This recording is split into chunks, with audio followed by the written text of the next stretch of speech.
ముందుగా వేదిక మీద ఉన్న మా పద్మ విభూషణ్ డాక్టర్ మెగాస్టార్ చిరంజీవి గారికి, చుక్కుపల్లి సురేష్ గారికి, ఇక్కడికి విచ్చేసిన మీడియా వారందరికీ, సంయుక్త గారికి, మాధవి ఆంటీకి అందరికీ నమస్కారం అండి.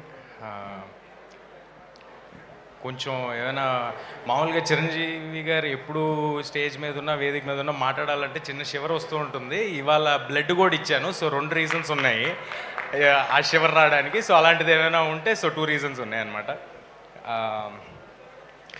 ఫీనిక్స్ సంస్థకి ఇవాళ చాలా special day, 100th birth anniversary of Chukkupalli Shankar Rao గారు.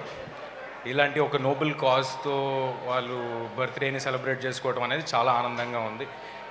చుక్కుపల్లి సురేష్ గారు కానీ, అవినాష్ గారు కానీ ఎప్పుడు సేవా కార్యక్రమాలు అంటే ఎప్పుడు ముందే ఉంటారు. ఇందాక మనం ఏవీలో కూడా చూసాం, ఎన్నో సేవా కార్యక్రమాలు చేస్తూ ఉంటారు.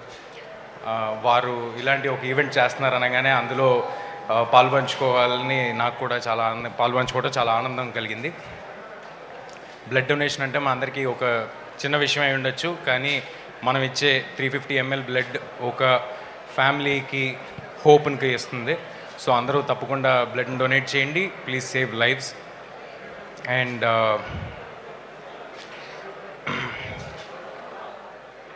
చిరంజీవి గారు ఆల్మోస్ట్ 3 దశాబ్దాల కింద స్టార్ట్ చేసిన ఈ బ్లడ్ డొనేషన్ ఇవాళ తెలుగు రాష్ట్రాల్లో ఎక్కడైనా సరే బ్లడ్ బ్యాంక్ అంటే గుర్తొచ్చే పేరు చిరంజీవి గారిదే. తెలుగు రాష్ట్రాల్లోనే కాదు, దేశం అంతటా ఎక్కడైనా ఎవరికైనా బ్లడ్ కావాల్సి వస్తే, ఆపద వస్తే, యాక్సిడెంట్ అయితే ఫస్ట్ గుర్తొచ్చే పేరు మెగాస్టార్ చిరంజీవి గారు. మనందరికీ ఒక అవేర్నెస్ని క్రియేట్ చేసి బ్లడ్ డొనేషన్ అనేది చాలా సింపుల్ థింగ్, అందరూ డొనేట్ చేయాలని ఇంత అవేర్నెస్ క్రియేట్ చేసిన చిరంజీవి గారి సంస్థతో ఇవాళ ఈ ఈవెంట్లో ఆయనతో స్టేజ్ పంచుకోవడం నాకు చాలా ఆనందంగా ఉంది. ఇక్కడికి వచ్చిన మీడియా వారికి